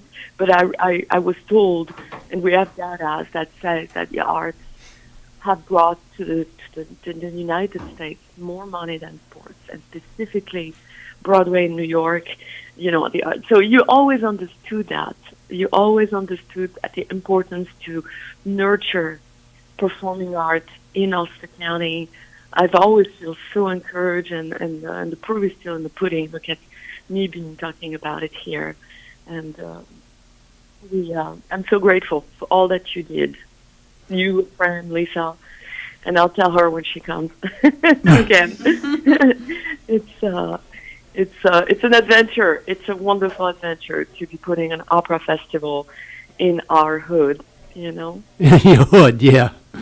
Well, it's been our pleasure. I appreciate the kind words, but you have done, you and Louis and the entire team, of course, when Carrie was involved, to bring not only world-class opera to our county, but it's helped a lot economically, obviously, in that the Route 28 corridor and up there, which needed it. So, and the response, I can remember one year, your second or third year, and coming back after the performance, there was a line of cars on 28 going back to Kingston, which really showed that you guys had not only attracted people from your own community, but from the county and outside the county. So it was a win-win situation. So all kudos to you. What I want to ask, maybe the listeners don't know, how were you able to convince the unbelievable talent that you have performing to come and perform in our county in these shows? Rick, it's not that hard. The talent that we have, first of all, the area that we have is absolutely stunning. It's 2 hours from New York City. I mean, I'm not going to tell you those things, you know them by heart, but it's we convinced them at first because they were our friends. Well, at first, okay, and that's really the magic of Louis, who put incredible artistic cast together. And his reputation in the world. Louis is a world-class international artist that had been commingling with the greatest singers. I mean, name it, Domingo, Pavarotti, Sutherland, all those guys. Louis has sang with him in the most prestigious international stage, Covent Garden, San Francisco, the Met. So he had the portfolio, I would say, of exquisite artists. And we started with our friends, and very quickly, and they fell in love. They came here, they fell in love with the spirit. There is a uniqueness of our area, of course, the beauty, but there's a very unique spirit on which we work. And when we started, I don't know if you recall, that was right, because we do everything backwards. We started right in the midst of the economical crisis. So when everybody was shutting down and money was like diminishing for the arts everywhere, this is when we say, hey, we're going to put a festival together. Yeah, great idea. In the middle of nowhere, and when I said nowhere, I mean, with the beauty, all the beauty that we have, but technically, we were in the middle of the woods, where there's not an audience, a built-in audience for opera, where there's no theater, certainly. So we're like, hey, we're going to take the hardest scenario, and we're just going to do it. And so I think the first people were our friends, and then they came here, they saw the community. I have 189 volunteers in a village of 300. It's insane. It's never seen in the history of 189 volunteers in a village of 300. The whole village participates. It's a real, the adage saying it takes a village. We are the perfect example of this. And so you feel the warmth when you come here. There's something extraordinary, healing. Yes, for the audience that comes see the shows and the excellence of the artists that we bring in our backyard here, and those are superstars. But there's something extraordinarily healing also for our guest artists that come in this area, that feel the love and the appreciation that we give, that are fed by, homemade meals by volunteers that only job is to cook for them. Then we have a lot of different educational programs, so there's a lot of youth involved, and that youth is eager to learn, so at first we thought that it would be extraordinary for a young artist or a young local kid that is working backstage with us, because we actually have one of the best in the world. We have one of the best backstage educational program. I don't know if you knew that, but it's one of the most efficient to build in 10 days little professionals. And we launched them in theaters after, et cetera, et cetera. But back to the healing thing, you asked me how do we get those people. The first thing was they were a friend. The second thing, they felt the love and they felt the encouragement and they were renewed and rejuvenated from here. And that's very important because that's part of our identity. And then we do raise money also and give them a job, Mm-hmm. So we do, and we have, specifically during COVID last year, we have created about 80 jobs in the arts. Despite all odds, and as you know, I don't know if you knew that the drive-in opera at the formerly, Blueprint, formerly Tech City parking lot was actually second in the world drive-in presentation of a live performance of opera, and first in the U.S. We're the first, from our ground, from Ulster County, we're the first to present this innovative solution while all theaters were closed. So, you asked me, how do we get them here? Yeah. The superstars. They come with a very open spirit. Okay, yeah, congratulations to you all again on that. I mean, it's amazing what you can accomplish. I mean, first in the U.S. It's incredible. Again, it's a team effort. You guys were, last year I remember, we were almost talking daily to make this happen. You've been instrumental to... And you made it happen. We made it happen. We did it as a team, and I think the community, what you might not have known, because now we have not had the opportunity to insist, and I take this opportunity to do it here. The whole community of the performing arts. What happened last year when we did that drive-in live performance in August, in the midst of COVID, when everybody was depressed, when there was no hope, when artists were, losing their sanity because they couldn't feed their family because it's a job. People forget that it's a job, and we lost for a year and a half our ability to make money, as artists, as performers, including myself. You create so much, and I'm talking Fran and you, Rick, and Lisa also was very instrumental last year, Lisa Berger, so I'm excited that she comes online and I can tell her all this. But you helped us created so much impact and so much hope, so much that companies like San Diego, San Francisco have done driving after us. And a lot of people got inspired by this little act. We thought we were doing, what we could in our little corner as of an act of resilience. But the impact of this action has been national. And in the arts, everybody had their eyes turned towards us. A lot of people came from New York to see what the heck was happening in Kingston. What are they doing? A drive-in? And there's so much innovation that came into this project of last year. Sound integration, the covering the entire parking with a grid of sound where you can listen to the music, the live performance on the radio, but also open your windows and have it through the PA, and there's no delay. And and the distance of the cars do not affect the quality of the sound. That was a complete technological innovation. We innovated with the protocols of COVID-19 safety.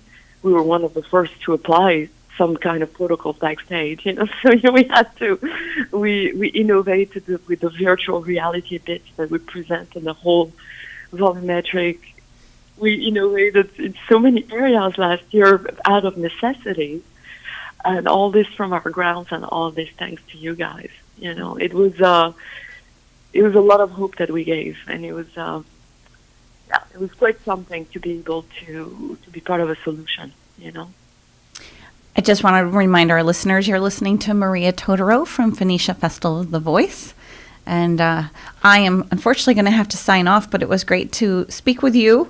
And I'll listen in for the rest of the show because I want to hear all about this year coming up. Thank you. Okay. I got so much to Good share. luck with it all. Thanks, Rick. All right. Thanks, Fran. Have a great weekend. Thank you. So, let's talk about, the move last year, and you're doing it again this year, August 27th, correct? Do I have that date right? That you got the first day right, yes. So talk about the program. It also goes August 28th. By the way, if people, and August 29th, talk about, by the way, if people want to get information about the Festival of Voice, the easiest way to do it would be to PhoeniciaVoiceFest.org. Talk about the program this year and when people can go and what you have scheduled. You can. So, to answer backward your question, Rick, and thank you for getting the website PhoeniciaVoiceFest.org. People can go right now, immediately, buy their tickets there, and have all the information are there already, and we're ready for you. And I would urge people to not waste too much time because tickets are already been sold a lot, which is good. And I think the 600 cars that showed up last year are coming back, and we felt the love when we saw the first day of the ticket sales was pretty encouraging, I would say. Good. So don't hesitate to buy tickets right now. They're going fast, and we have because of still safety reasons, we have to be and also limitations. We want this to make it comfortable for everyone. So buy your ticket now, otherwise they're gonna go real fast, and they're already going fast. Because this year we're not alone. This year we have invited 2 New York City-based prestigious company, New York City Opera and Teatro Grattacielo, will be with us. This is a big, big coup for us because we admire those companies so much. They are, as I said, extraordinary,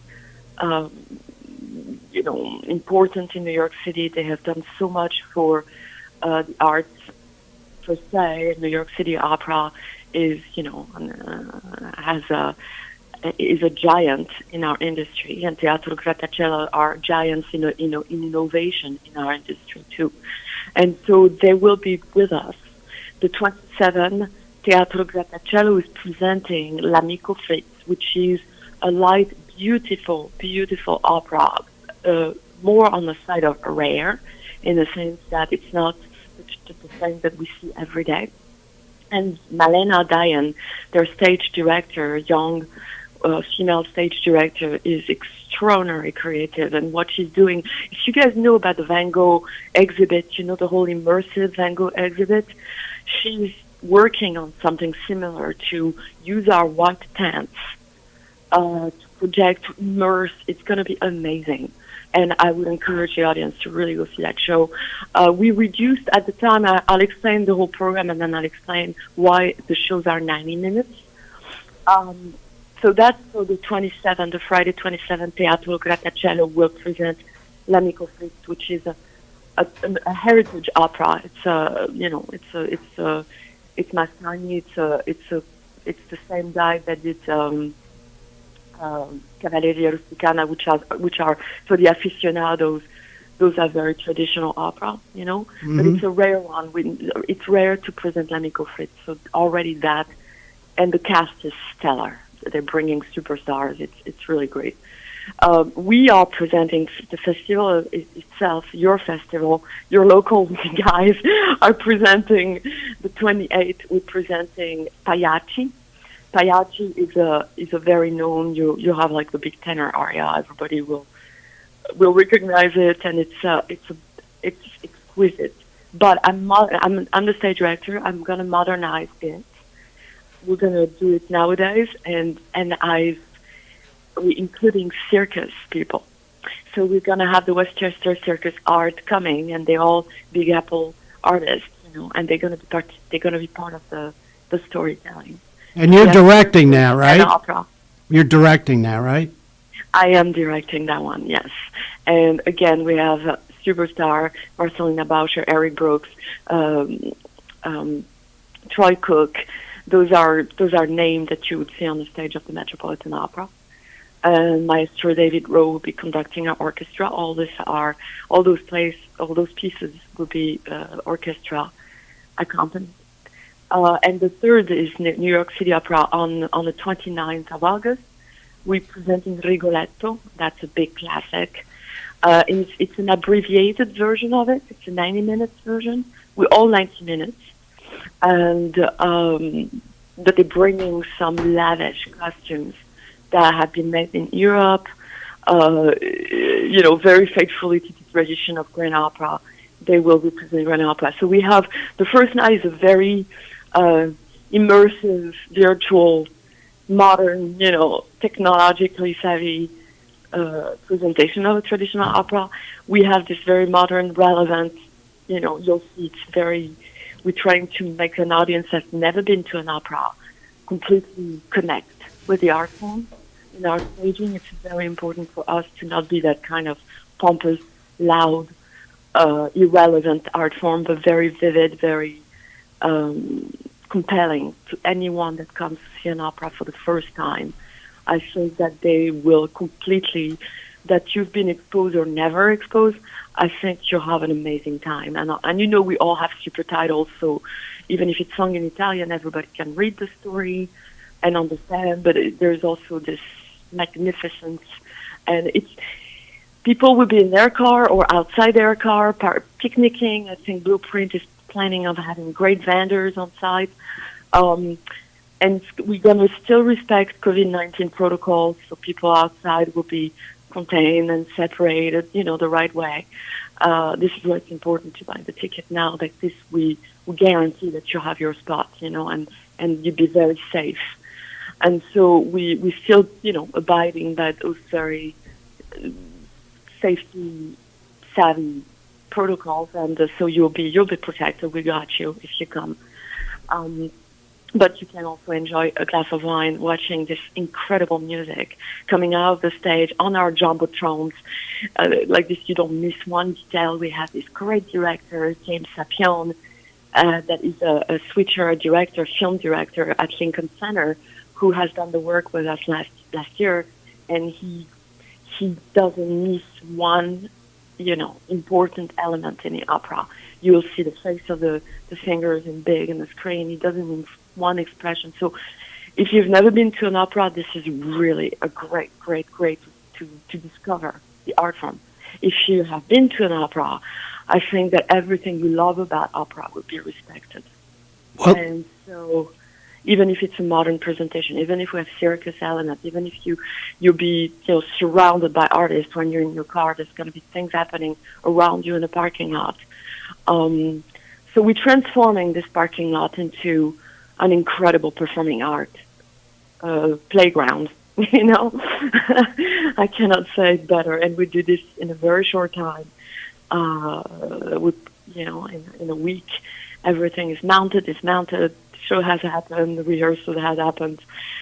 We have great partners. My God, I don't know what I would do without Jay Modiwaya at the Hampton Inns, in Ulster County, in Ulster Avenue. This guy, Jay, has been so supportive last year.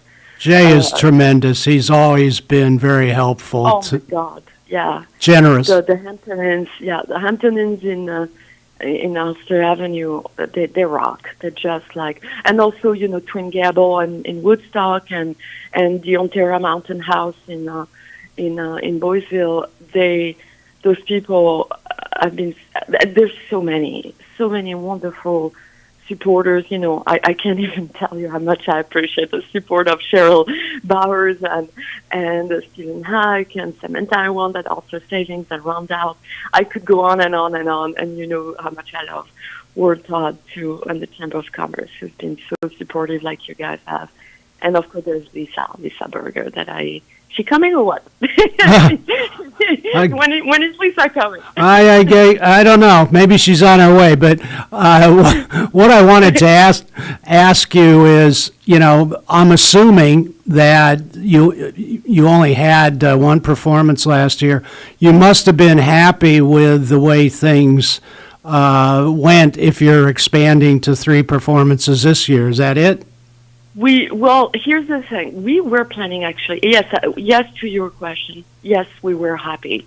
It was hard labor. It was super stressful. I mean, as everybody can imagine, last year, COVID, everybody was under duress, and for us, with no money, squeezing everything we could to just create hopes and do it, continue resilience. It was an act of. It was a miracle. It was nothing short of a miracle. And it was a people affair, I would say. I mean, again, I cannot be thankful enough for you, for Lisa, for Fran, for Ward. It's been, and Congressman Delgado was wonderful also, and Kevin Cahill, of course. Assemblyman Kevin Cahill, always. Can I just say something about Assemblyman Kevin Cahill? He just, we just purchased, finally, our first home of the Festival of the Voice in Phoenicia. Thanks to him. Yes, this is, we bought the Wesleyan Church in town and the parsonage next door.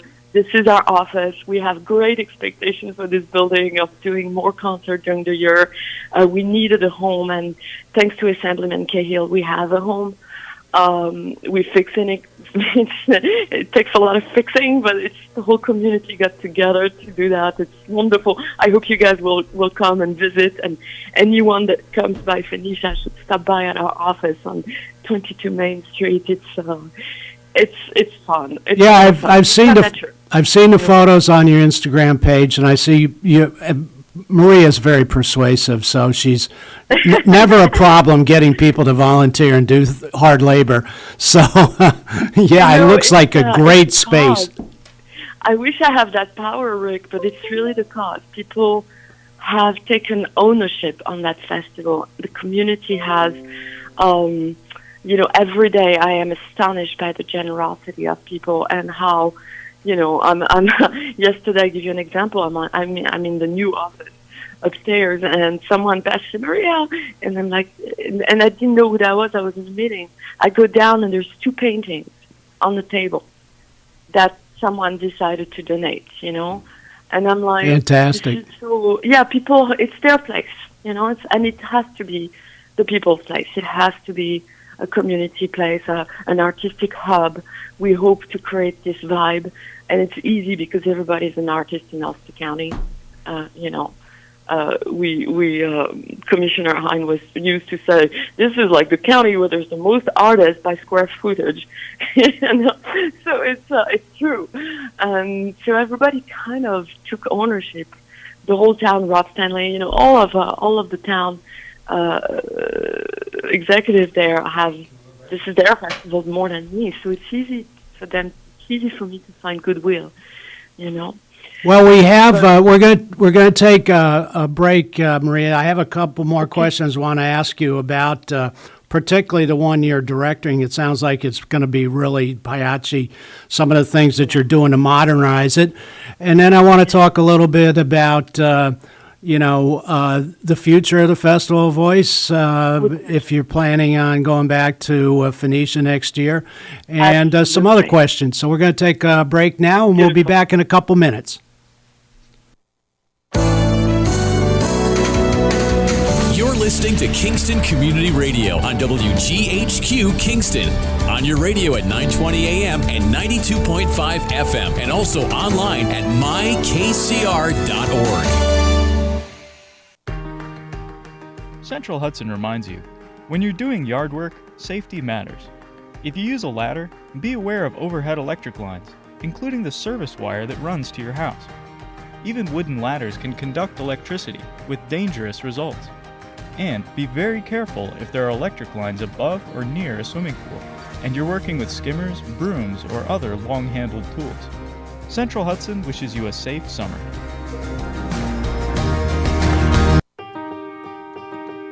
As the world faces the challenges of the ongoing COVID-19 pandemic, Lions recognize that kindness matters now more than ever. And Lions and Leos are finding ways to continue to serve our communities, including ordering food delivery for healthcare workers, holding story time for children online, and providing surgical masks to medical professionals and first responders. Empowering us to do more, Lions Clubs International Foundation has provided nearly $2.5 million in grant funding for COVID-19 relief. And that support continues to grow.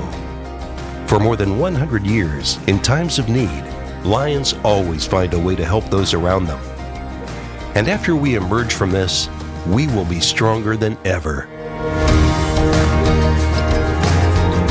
Visit lionsclubs.org to learn more. Long ago, you wouldn't think of galloping on a horse while doing calligraphy, and you wouldn't have attempted to ride your bike while typing a letter. Yet you think you can safely operate a multi-ton vehicle while texting? Behind the wheel is no place to multitask. If you want to BRB, drive now and text later. Lives depend on it. Visit StopTextStopWrecks.org, a message brought to you by the National Highway Traffic Safety Administration, Project Yellow Light, Noise, and the Ad Council. Hi, my name is Jackie Levezzo. I'm from Lake Katrine, and I support Kingston Community Radio because it is an invaluable resource to the community and its residents. This programming is brought to you by the Friends of Kevin Cahill. As a strong advocate of local broadcasting, Assemblymember Cahill urges you to support Kingston Community Radio with your time and donations. Your contributions keep KCR vital and on the air at FM 92.5, AM 920, and on the web at mykcr.org. Please join Assemblymember Cahill and send your gifts of $10, $25, or more to Kingston Community Radio, Post Office Box 4364, Kingston, New York 12402. Together, let's keep KCR alive. It's Rick Remsnyder back at lovely Friday morning. We're here with Maria Toto of the Phoenicia International Festival of Voice. I'm not going to try to pronounce Piace again. I got it right one time. No, it was perfect. You did it perfectly. The community, the Ulster County Italian American Foundation would be so proud of you. Yeah, good. I want to take you back 3 or 4 years. Since we got another half hour, we can reminisce about anything we want, right? Oh my God. Yes. Oh my God. That's not enough. I mean, yeah. A week with you. So I was, like I had mentioned previously before you were on the air, and I was talking with Fran that I had attended 3 or 4 shows, and so you always have somebody up there, a politician. I know you've had former county executive Mike Hine. I think you had former Congressman Chris Gibson. You had a number. Everyone. Yeah. They all and you. We had Niska. We had representative of the governor. We had everybody has been so supportive. We had Gavin Landry, Wilson. Yeah. Remember Mark Lee Wilson and exactly and Scott Levy. I never know if it's Levi or Levy. I apologize, French, But we Ross Levy. So what am I saying? Ross. And everybody has been so supportive because again, it's like what we were saying earlier. They understand the importance economically of, and Wartod, also President of the Chamber, who has a direct observation like you had, and like Lisa had now, a direct understanding of the numbers. It's clear, it's that you see what art brings in an area. You see how it transforms economically an area, what kind of, engine the economy we are when we put a show all of a sudden there's so much dovetailing. People go to our restaurant, they go to our shops, and they go to our hotels. And so, there was, I know we have the support of the businesses in Phoenicia and around, and up to Kingston, because it is extraordinarily impactful. This is what I still serve in the tourism office board of director, and I have served at the board of directors of the chamber. My place was there because I was representing an impact economically. When I say I mean, of course, the festival and the arts, the performing arts. So it is a reality. This is a fact. We transform economically, we transform intellectually, we transform emotionally. It is a transformative force that should be nurtured. We saw what happened when you closed theaters in New York City. We saw what happened to everything that was fed by the arts in New York City: restaurants, transportation, hotels. We saw how, many of the industries that feed thousands of millions of people collapse when the arts shut down. And we saw, I repeat, I cannot even imagine what we would have become in the quarantining and being locked down without a book, without TV, without music, without entertainment, without the escape that the arts provide. I think we would have seen a much more aggressive population, a much more depressed population, unless, we've been much less bad shape than we are. So that's what we do as artists. It's very funny, Rick. People forget that because most people, when we go to a show, we want to, we want to escape. This is for entertainment. Therefore, we forget that the people that are on stage are professionals that are feeding their family. It's a job. They're feeding their family with what they do, and people often forget that this is a real industry where there are people, working hours that some other people can have that escape, have that service, have that transformation. It was painful for me when Hamilton was showing their show on TV for free last year, there was a post on Facebook that was saying, just remember that in a week from this moment, most of the people behind the camera on stage will not be able to pay their rent, and they won't be able to. And another thing that people don't understand is that we are very seldom paid by W-2s, so we pay by 1099, so you can't really get unemployment, when you are an artist. No, it's not for everyone. Some can, but not the majority. So we had very little resources last year. This is why I'm so grateful to Governor Cuomo right now, who's putting all those this money in his effort towards the arts, and and specifically the non-for-profit, because we all know that arts is mostly at 80% governed by non-for-profit. So it's very, it's very beautiful what is happening right now. The acknowledgement that we as an industry are important. That has been finally, this recognition is finally very healing for all of us that have suffered in the arts tremendously. And, most people had to leave New York City, could not afford to keep their home. Some of my colleagues had to take office jobs, meaning they were not qualified, because when you have a PhD in music and you work 12 to 16 hours, because let's face it, who would go, and I had a conversation actually with Lycain about it recently, who would go to a doctor with the expectation that he's like, oh, okay, it's so-so. I'm going to go to that doctor. He's so-so, but I'm still going to go there. You want the best when you go somewhere. And when you go see a show, you want to see the best.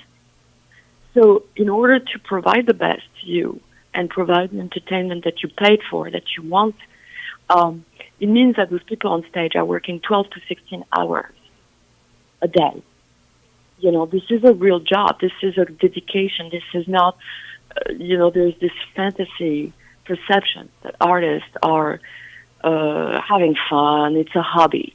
No, that's the audience. The artists work with extraordinary discipline, dedication, faith, rejection. There's so much PTSD and on an emotional level in the life of an artist. It sounds, all the arts, they're foo-foo. People are foo-foo in the arts. That's not the reality. This is the perception of happiness and joy and quality and excellence.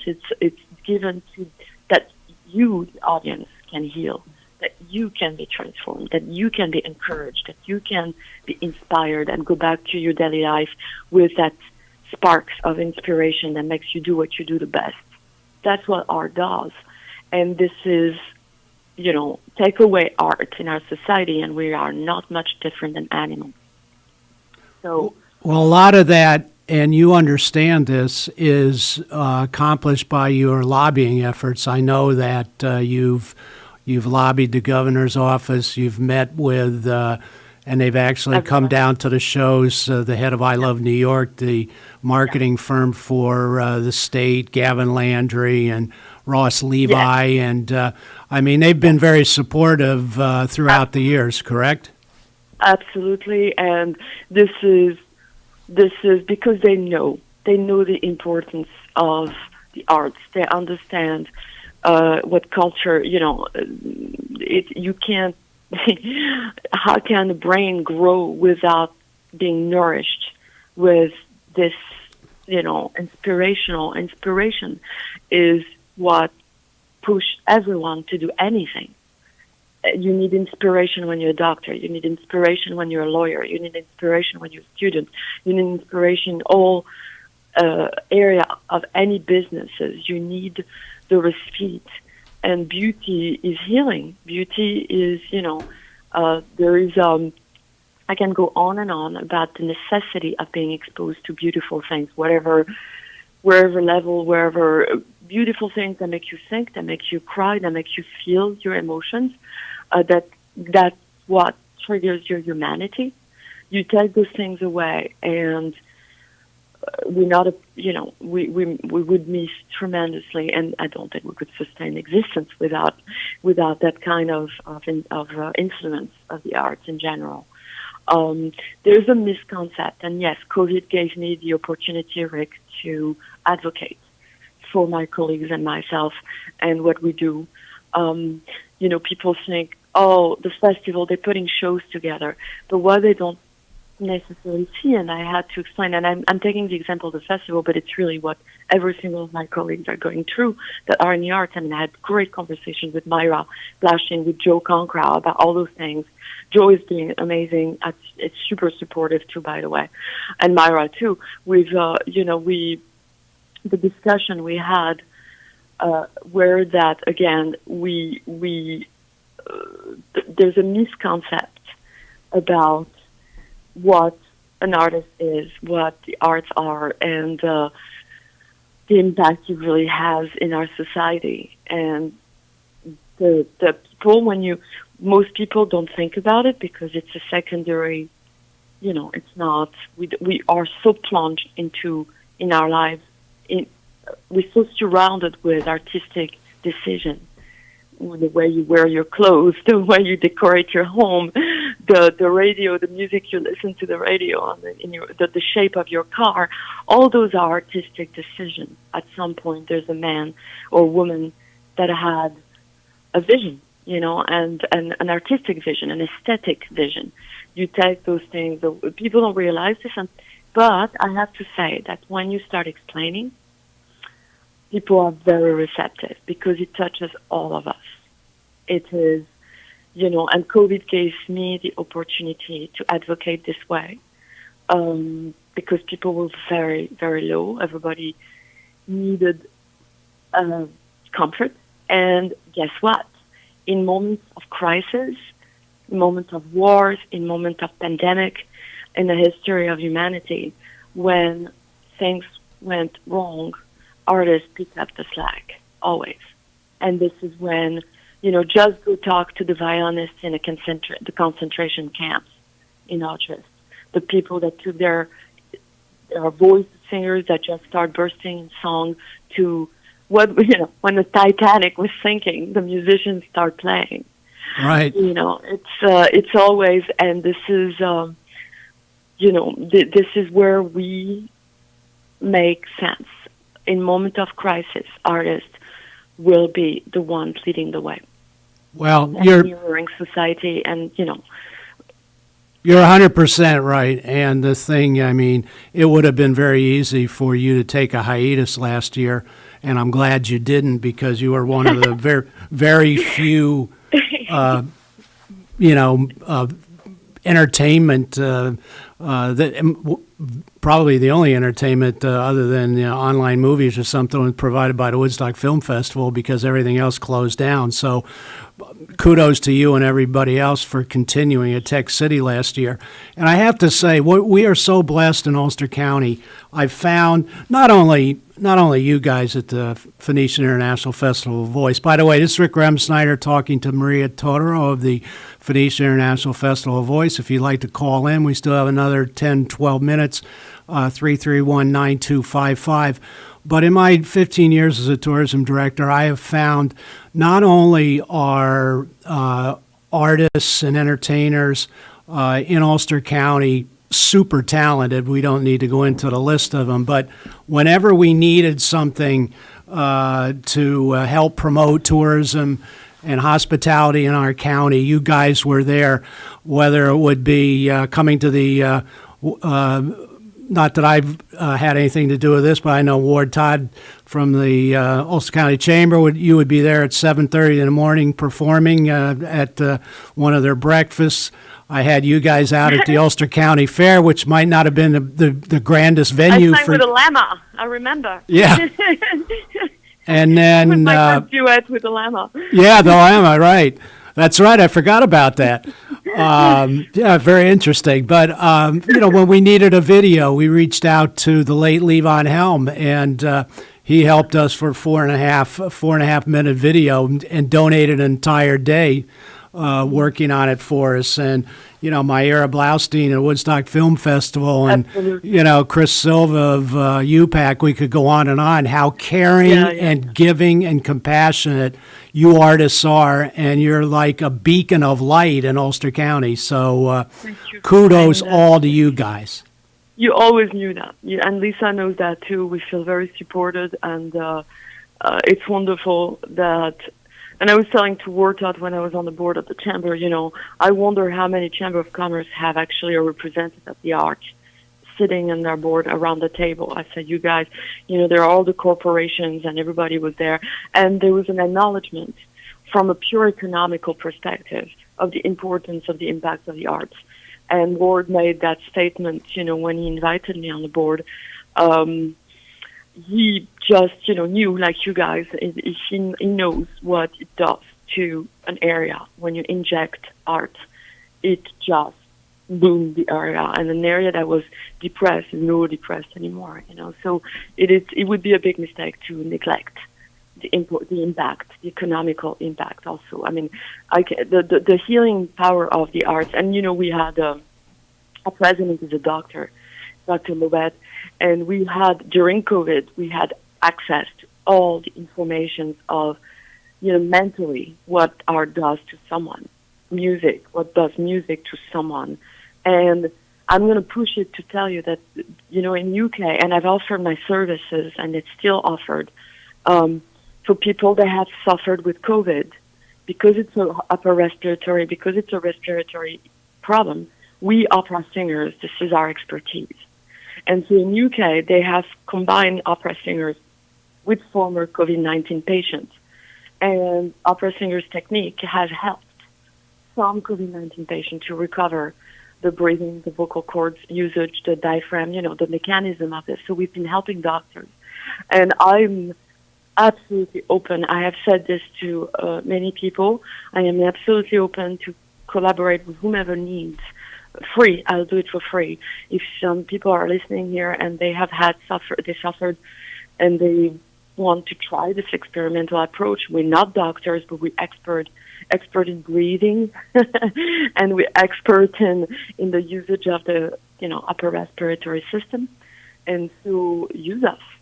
That's another way that, also, I don't know if you knew, Rick, but most of the opera house and most of the theaters, when we were lacking masks and respiratory devices, the workshop of the opera houses start to build respiratory devices that are sent to a hospital, and the costume workshop of the opera, because they were closed, we start sending masks away too.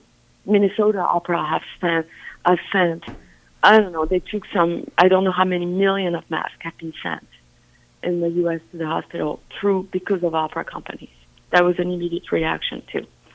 So, I just hear me again about the relevance of art, and as far as us, relevance in Ulster County, we, people see the frou-frou aspects of the festival, but what they don't see is how we take kids out of the street, put them in our backstage, give them an education through, and this is open, by the way. Anybody that wants to send us a young man or woman or anyone that wants to work backstage, we'll give them the training of their life, and then they can go and get a job into backstage, technical skills.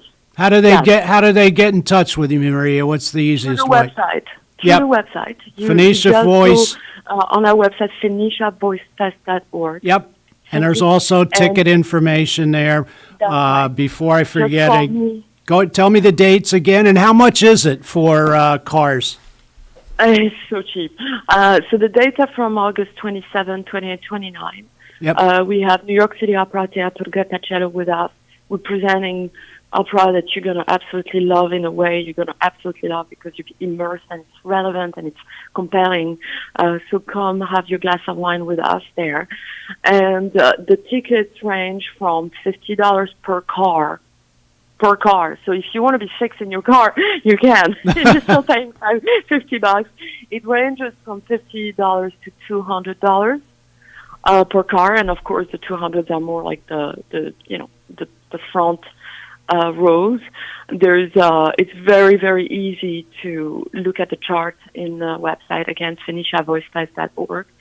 Well, that's very reasonable. There's 3 tiers of ticket price, so it's between those two. For what you're getting, that's a great price, and I encourage people to go. And if it's $50 a carload, they won't have to do what I used to do in college to avoid. They would charge you per person. We used to have a couple guys sneak into the trunk of the car. That's right. You don't need to do that. No, you don't have to be in your car, in your gown or your tuxedo and get out of the car now. Yeah. And of course, there's no gown or tuxedo requested, but if you want to dress up for the opera and dress up your car, we loved it. Last year, we had people dressing up their car. It was an event. They were coming with, they cleaned the car, they made it shine, and it was a real event. It was so joyful. We're expecting the same joy on the 27th, 28th, and 29th of August. At formerly known Tech City Blueprint parking lot. Yep. Briefly, Maria, we didn't tell the listeners. Why did you go to Tech City this year and last year? What was Yeah, that's an excellent question, and this was something I needed to also explain to our town, Phoenicia, which is our hometown, and we are not going away from Phoenicia, but what happened is in April this year, 2021, when we had to make a decision of what are we doing, we were planning to go back to Phoenicia in our field, which is our real bucolic identity. This is us. This is what we like the most. And it's home. Phoenicia is home. So we were planning to go back home with COVID-19 safety protocols in place, and we were happy. But then we heard that the CDC and Governor Cuomo issued in April this tapping at 500 people outdoors. So it became impossible for us economically to present the festival for basically 400 people, because we were talking about 500 people total, including the staff and the artists, and we were about 100 people backstage. So it became impossible for us to. Plus, at the time, we did not know anything. We were talking about, how do you control vaccination, no vaccination at the gate? How do we, it became a logistical issue that we could not have the structure to embrace. So I immediately called Lisa Berger. It was actually this Lisa was very, very good at the Board of Tourism meeting to tell us, to report the decision of the government about, the security, the safety. So she reported, and immediately I called her and said, look, I think we have to make an executive decision to do again the festival at Tech City this year. And why Tech City? Because of the commitment. We had to make commitment in April. Some people don't realize that to put a festival like this, we usually do it 2 years in advance. It's a planning of 2 years in advance. Sure. So when we make decision in April, we're super late already. Funding-wise, everything-wise. We're like, I'm still looking for funding as we speak, and, it's in a month and a half. So we're late. But,